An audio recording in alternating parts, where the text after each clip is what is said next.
มาอัปเดตเบิ่งFC เพิ่นก็ว่าโอ้ยเนาะมาอัปเดตบัดนี้ก็ยังคือเก่าอยู่เนาะบ่จิตเนาะว่าซั่นได้ยังบ่ทันแล้วอยู่เนาะว่าซั่นยามใดดีว่าซั่นเนาะอ้าวพูดแล้วไปดองเอ้ยทางเราสร้างพุทธเพิ่นอยู่เนาะลงไปกันทางบริการทางบริการตอนแล้วเล่นบ่ไปทางมาก่อนสิได้ไปดองถ้าไปเรื่อยๆเนาะใกล้สิฮอดยามพายามฝนได้นี่เนาะโดยการที่คน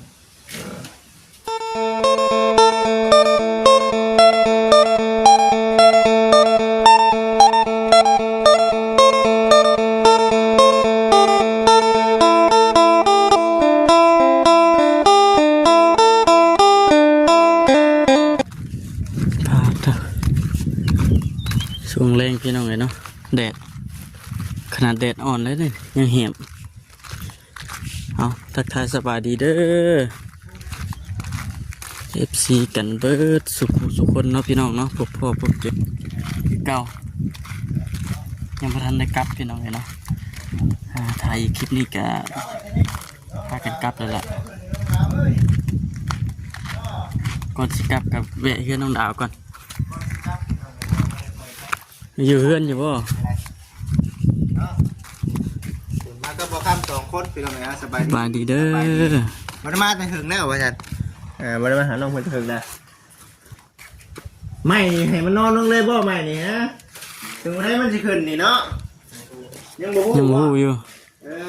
ไม่เอามาเฮ็ดยังสบายดีเฮ็ดเฮือนครัวนี่บ่นี่คือเฮือนครัวนี่เนาะ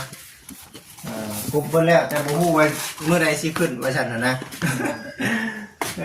ทันฮอดเวลาเนาะบ่ถึงเวลาสร้างพุทธแล้วฮะแล้วสร้างพุทธแล้วเทคานเนี่ยก็คือทางสังพุทธบ่หน่อยทางสังพุทธนะเพิ่นรับงานนี่พี่น้องเอ้ยเนาะอยู่ไผอยู่นี่ก่อนพี่น้องติโดยพอคนตรงอยู่ไผแถวนี้ก่อนเนาะสร้างบ่ได้พี่น้องเอ้ยเนาะก็ว่าจุพุ่นจุไผน่ะมันก็ดำๆด้วยเด้กันอยู่ในเฮือนครัวแห่งคักเนาะกันอยู่ในเฮือนครัวแห่งคักพี่น้องหนึ่งขันน้ำหนึ่งอยู่นอกนี้เนาะโดยไม่ค่อยหนึ่งอยู่ไหนไม่ได้คนนี้เนาะสังกะสีไม่อยากคิดว่าพี่น้องไม่เท่าในมันแต่คุมไม่ได้เนาะไม่อันนี้เท่านี้ละคุมไม่ได้คือมีปีกไม่กระโดดน้ำแน่นี่การไม่กระโดดเกินโอ้เลยเนาะนี่บ่บ่เลยหมดละเนาะถักแรกพี่น้องเลยชื่อ20,000บ่ก็แซ่บอยู่เป็นอาหารเนาะแต่ก็บ่ค้ำนกดุบ่ได้ไปเดี๋ยวนะบ่เคยมีเลยมีบ่หลายอยู่บ่มีอยู่มันอยู่คนละบ่อนเนาะชวนเด้อเนาะชวนดาวพอได้กินอยู่เนาะทำนั่นไปพอได้กินนะทำไปเริ่มนี่เลยพี่น้องเริ่มสิฮอดยามให้ยามนาเนี่ยยามฟ้ายามฝนเข้ามาแล้วมันคงกินมันเริ่มมีเนาะน้อยมีขนมนี่ก็หลาย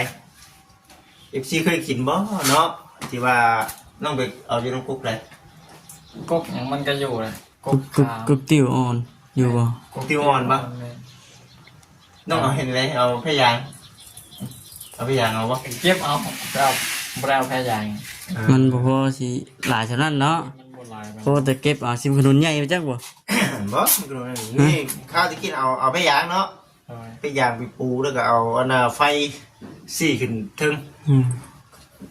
สั้นๆเหมือนมันบินลงมาตามไฟนี่ล่ะเนาะโอ้เลยพี่น้องเอ้ยป้าเนาะบ่ไปสิ FC สิจักอยู่บ่ก็ดีเนาะเคยอยู่บ่พี่น้องเอ้ยเนาะยังบ่เคยคือบ่จิตกับน้องดาวเนาะนี่เนาะว่าไปบ่จิตบ่ได้เคยอยู่นะบ่ได้เนาะพม่า FC เด้อบ่จิตนี่บ่ได้เนาะข่อยก็เคยคือกันมาเคยดำให้ดำหน้าคือกันนั่นว่าซั่นได้เนาะเมนขนนพี่น้องเอ้ยแล้วก็เลยว่ามาอัปเดตให้ครับทั้งFC กับผู้ใหญ่เพิ่นเบิ่งก่อนนะน้องเอ้ย ปัจจุบันนี่แต่ของน้ำข้างในเป็นยังไงยังไม่ได้ไปเข้าใจมั้ง ยังคือเก่าอ่ะ ยังคือเก่า เลย ตัวนี้จะได้ตัวนี้ถ่ายสร้างบ่ มือถามจำปวดก็ท ตัวนี้ถ่ายสร้างคือเก่าเนาะ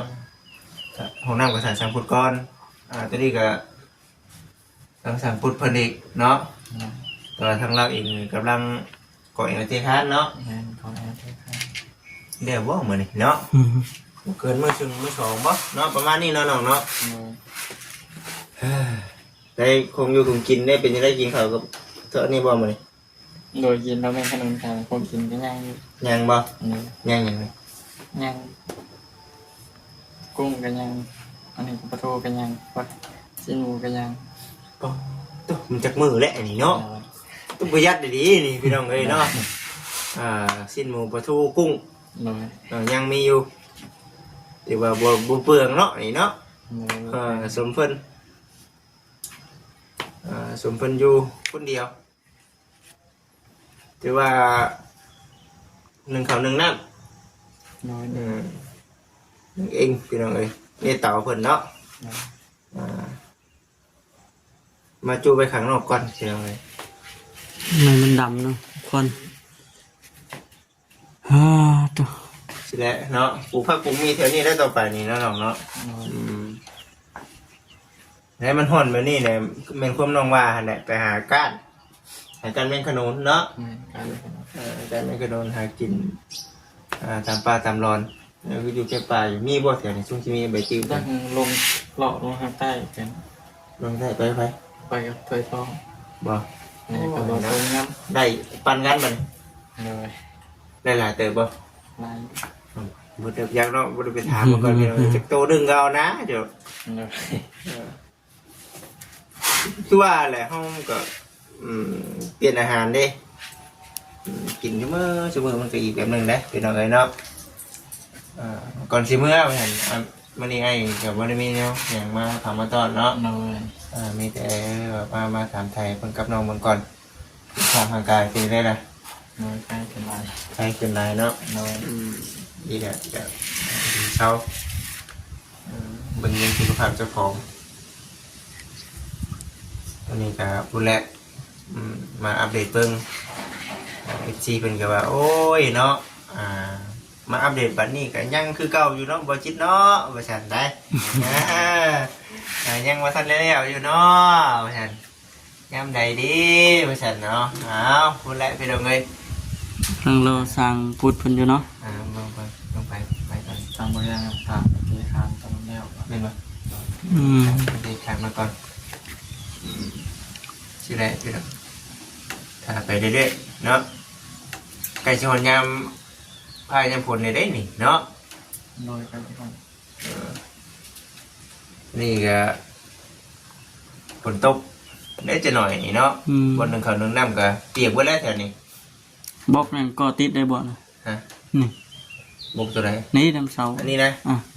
นั่นคือแก้วอยู่บ้านน้องเป็นปะ แก้ก็ได้ แกบ่ได้แล้วมันยึดเลยเนาะ ทีนี้ถมเลยเนาะ มีกระทุกมอง ทุบบอก มันทุบเลยนี่ ยังประสบกระเททับเลย ว่ามันแหน่อยู่หรอกเนาะแหน่อยู่นี่ มันจับคักแล้วปูน แต่ว่าพังไปพี่น้องเลยก็ออกไปพุ่นก็จนกว้างขึ้นไปอีกเนาะบนหนึ่งเขาหนึ่งน้ำเพิ่นก็อยู่แถวนี้นี่ข้างนั้นก็สิอยู่บอลโด่งซะคักไปยังพี่น้องเลยงามเอาว่ามาเบิ่งก่อนบ่ได้มาหลายมื้อแล้วเนาะว่าไปเฮ็ดเวียกอยู่ทางอื่นพี่น้องเลยบ่ได้มาเนาะบ่ได้มาใกล้หลายมื้อแล้วบ่ได้มาเนาะ น้อย หลายมื้อแล้วอันนี้ก็ได้แบบเอามาหาทางน้องดาวเพิ่นก่อนสัมภาษณ์เบิ่งว่าทางสร้างเพิ่นเฮ็ดอันเพิ่นครัวขึ้นสิได้อัปเดต หลังของหลังคายังบ่ทันได้เอามาบ่มีแล้วบ่ ยังมองไม่เห็นไหนครับพี่ มีแต่โครงใหม่เนาะ โครงใหม่นี่มีครบบ่ได้ติ มีแต่โครงใหม่นี่ ผลแล้วบัดขึ้นโค้งขึ้นหยังไว้แล้วเนาะจังหวะกันอีกทีนึง ใกล้แล้วพี่น้องเอ้ยยามให้ยามนายามฟ้ายามฝนใกล้สิเข้ามาแล้ว บุญแถวบ้านเฮานี่เบิดแล้วแมันบ่เบิดแล้วบุญบังพุงบังไฟจบจากบุญบังไฟแหละ งานเดือนหก ตรงเดือนหกก็ยังมีอีกมั้งเออ ก็นำบุญมองไป อืม เป็นบุญบ้านตุ้มเนาะที่ว่าผ่านมาเนาะ หน่อย ยังบ้านใดอีกเป็นน่ะ ในบ้านใหญ่ บ้านใหญ่นี่บ้านใกล้ๆนี่ จบจากบ้านใหญ่นี่ก็พูดแล้วบัดนี้ฮอนยามให้ยามหน้าบ่ก็เอา FC ก็สิฮอดน้องดาวเด้บ่จิตเด้เนาะคือสิหึงแล้วบาดนี่ได้เนาะ หน่อย เว้าว่าสร้างได้เนาะคือสิหึงเติบเรื่องที่บัดเฮาเนี่ยไปทางนั้นแน่เนี่ยทางนี้แน่เนาะ แม่น นำให้นำนานำบางครั้งบางคราวน้องดาวบ่ได้อยู่เฮือน โดย วันยามนาเนาะ ดำไห้ดำนาเนาะ บืดเนาะ ทางงานนายแอมทีมาครับไม่ได้โทรบอกก่อนจะอยู่ แม่นบ่ โดย ต้องโทรบอกก่อนเนาะ โดย ต้องนัดเด้วันยามนาให้นำนาพี่ไก่นี่ไปเบิดปีบ่พี่ไก่ แม่นไป เขาให้วันเท่าไหร่ก่อนเนาะ พวกบอลกับออกคนจ้างแบบตอนหลานวันละแสนห้า จะคนไปแต่ละเทื่อ ออนไลน์คนเอาอันนะบางคน มีเงินหนีเนาะบ่จิตสิมีเงินจ้างหยังบ่พี่น้องเอ้ยเนาะ วันละ150,000ติ ปีสิมาเนาะ ทั้งลูกทั้งดำบ่เดือดำอย่างเดียว ด อ๋อ อ่า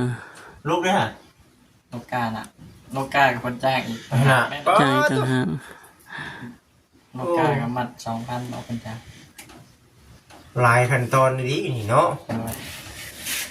มันเล่นหลายเติบได้มื้อน่ะเนาะ โดย ค่าดำนานี่ แมนบางบอลกับแสนเศร้าบางบอลแล้วบ่มี อ่า เออห้องบ่เนาะเสียนเช้าเนาะไปช่วยในเด้อเนาะ แถวบ้านเฮามันบ่ค่อยมีมันไผกับบุกนาไผนามัน ตั้ง เบิด แต่หากินข้าวน้ำเฮาเองบ่ได้กินข้าวน้ำเพิ่นนะ แม่นบ่ อืม ถ้าเสียนเช้าเรากินน้ำมันเป็นเองเนาะ แม่นกินน้ำกระป๋องหน้าไปเลย ถามเบิ่งก่อนหั่นน่ะพี่น้องเอ้ยว่าส่วนมากนี่ทางบ้านน้องนี่ไปหลายคนเนาะแม่นบ่ แม่นไปไล่ที่แต่บ่มีรถเมาเพิ่น เกิดจากเฮาบ่มีหน้าเฮ็ดหรือว่า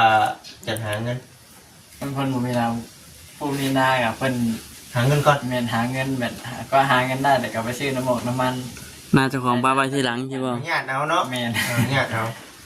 แต่ว่าคือทางน้องเองนี่คืออาชีพหลักเลยเนาะ เดี๋ยว บ่มีให้มีหน้าก็ไปหารับจ้างทั้งทั้งแม่ทั้งนั่นไปเบิดเนาะแม่นบ่ แม่นไปทางกำนา แต่ว่ามีแต่บุกไปทางบ้านตูมพุ่นแม่นบ่ ทางใดก็ไปเป็นรถเขามาเอา ตัวปีสิมานี่ก็ไปอีกนี่ ไป พี่น้องเอ้ยเนาะต้องได้บืนได้พี่น้องเอ้ยเนาะฉันบ่มีเลยเนาะ โดย ปัจจุบันนี่ก็คือเว้าคือเห็นนั่นแหละพี่น้องเอ้ยเนาะคันผู้ใหญ่เพิ่นบ่สุดช่วยนี่ยันใส่เด้น้องดาวเนาะ โดย ไปหาป้านข้างหน้าใช่เด้บาดนี้เนาะ ไปหาป้านข้างหน้าเฮงๆใช่บาดนี้เนาะก็บ่ค่อยป้านเด้เดี๋ยวนี้คือเจ้าใช้รถพี่น้องเอ้ยเดี๋ยวนี้เนาะ มีแต่รถไทยเหตุ รถ การณ์ ไถ ใหญ่ รถไถคันใหญ่ๆเนาะ โดย คักกูโคตรนี่เขาจะบอกในนี้ มันคือตะกี้เพิ่นมีแต่จ้างขุดเอาน่ะ ชาวนาเนาะ อันนี้แหละพี่น้องเอ้ยเนาะตกหอนยามหน้าอีกก็มีอีกเนาะวันนี้ฉันมีเงินมีคำพี่น้องเอ้ยเนาะที่ให้น้องดาวไปนำหน้าซอยบัวไก่ดอกพี่น้องเอ้ยอยู่บ้านโคกนี่แหละเคยเข้าบ่ เคยเข้าอยู่ ไปหน้าไปก็ เคยจะไปบุญ โอ้เคยได้ไปบุญเนาะ โดย แต่บ่ได้ แต่งานนานยังไม่เคยไป พุ่นแหละพี่น้องเอ้ยสู้ไปหั่นแหละเห็นได้เสียเนาะปีใดปีนั้น ไปกูปี ไปครูปีน้องๆเป็นกันได้สู้หั่นแหละพี่น้องเอ้ยเนาะเอาพุ่นแหละไก่หอนยามกันมาเลยเตรียมตัวหั่นแหละ เอาบุจิคือบอกยังไงยามหน้าละบัดนี้ก็ได้เนาะจักสิว่าหยังคือเนาะจักสิพาน้องไปเฮ็ดหยังก็สิว่านี่มันนั่นเด้คือช่วงงานเนาะที่ช่วงงานเฮามัน โจไว้ก่อน โจอยู่เนาะช่วงงานยังโจอยู่น้องเพิ่นก็คันสิไปออกไปทางอื่นเพิ่นว่าย่านอ้ายมาเรื่องที่เนาะยันบ่พอกับคือเว้าแน่แหละ สุขภาพร่างกายแน่ ตะกี้ทั้งโบเซนมันกับแฮมในบ้านให้มันโทรบอกก่อนหน่อย ช่วงเปอร์เซ็นต์ที่ก็บางครั้งก็จนถ่าก็มีเนาะ หน่อยเพื่อนก็ถ่านจังเมิดนะ บางครั้งบางคราวก็ถ่าจนมืดเพื่อต่อไปก็ยังสิได้ถ่ายอยู่เนาะ หน่อย เอาคำว่าบางครั้งบางคราวเฮาบ่ได้โทรน้องเพิ่นก่อน